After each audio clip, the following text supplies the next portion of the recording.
Selamat pagi anak-anak. Hari ini IPS menerangkan tentang sosiologi ya. Sosiologi itu hanya satu bab. Geografi sudah beres, berikutnya sosiologi, nanti berikutnya ekonomi itu 4 bab dan sisanya itu adalah sejarah ya. Sekarang sosiologi perhatikan, judulnya itu adalah perubahan sosial budaya bangsa Indonesia ya. Yang dimaksud dengan perubahan sosial budaya itu adalah cara yang diterima akibat perubahan geografis, perubahan kebudayaan, komposisi penduduk, dan adanya penemuan baru di masyarakat. Ya, itu yang pertama.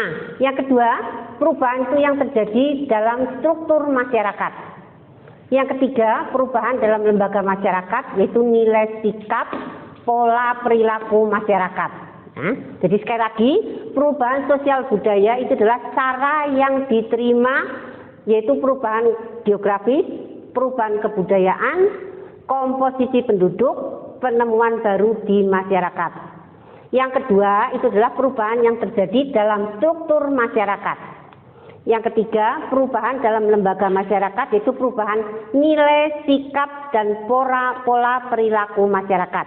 Itu yang disebut dengan perubahan sosial budaya. Kemudian perubahan sosial budaya itu adalah menyangkut pertama, cara hidup masyarakat. Kedua, struktur masyarakat. Ketiga, nilai, sikap, dan perilaku.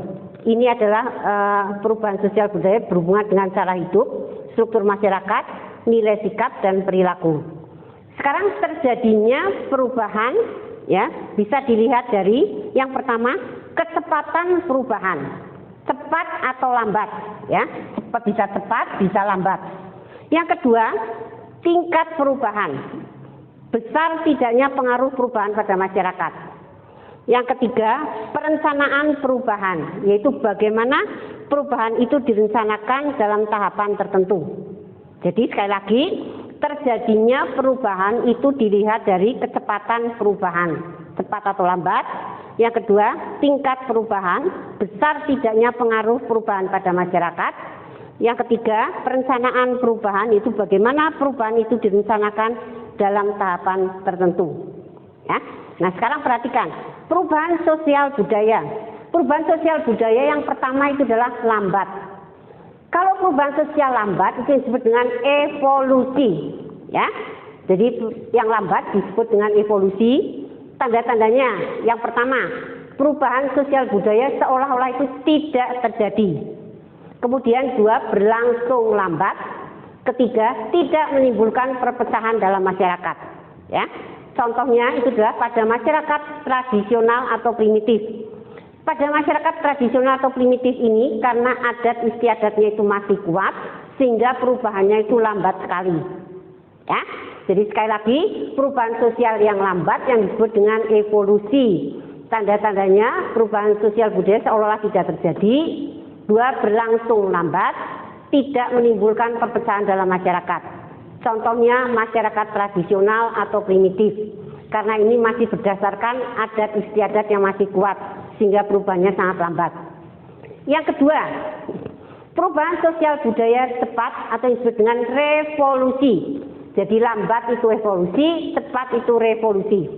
Tanda-tandanya, yang pertama perubahan cepat. Kedua, perubahan dasar. Tiga, adanya perpecahan. Contohnya, itu adalah revolusi kemerdekaan Indonesia. Pada zaman kemerdekaan Indonesia itu berusaha melepaskan diri dari penjajah Belanda ya. Kemudian revolusi industri di Inggris. Ini semuanya berjalan cepat ya, baik di Indonesia maupun di Inggris. Nah, faktor pendorongnya apa? Faktor pendorongnya itu adalah adanya perubahan. Kedua, adanya pemimpin perubahan. Yang ketiga, tujuannya itu jelas. Contohnya Indonesia, ya adanya perubahan, pemimpin perubahan misalnya Soekarno Hatta, kemudian tujuannya itu jelas, yaitu untuk meraih kemerdekaan. Ya, ini adalah untuk perubahan sosial yang cepat atau disebut revolusi. Sekarang berikutnya yang ketiga, perubahan sosial besar. Perubahan sosial besar, contohnya itu adalah hubungan kerja. Jadi contoh tentang adanya demo buruh, ya, buruh menuntut kenaikan upah atau buruh karena di PHK dan sebagainya, itu mengadakan demo buruh. Ini adalah perubahan sosial besar, ya. Kemudian yang keempat, perubahan sosial kecil. Perubahan sosial kecil ini perubahan sosial saja, tidak ada perubahan-perubahan lain, misalnya mode pakaian, mode rambut, mode sepatu, dan sebagainya. Itu adalah perubahan sosial yang kecil. Kemudian yang kelima, perubahan sosial yang direncanakan. Perubahan sosial yang direncanakan, kita ambil contoh misalnya dalam dunia pendidikan. Misalnya tadinya kita memakai kurikulum yang lama, kemudian diubah menjadi kurikulum 2013. Kemudian sekarang dengan adanya pandemi menggunakan PJJ. Nah, ini adalah perubahan sosial yang direncanakan, ya. Kemudian yang terakhir, perubahan sosial yang tidak direncanakan.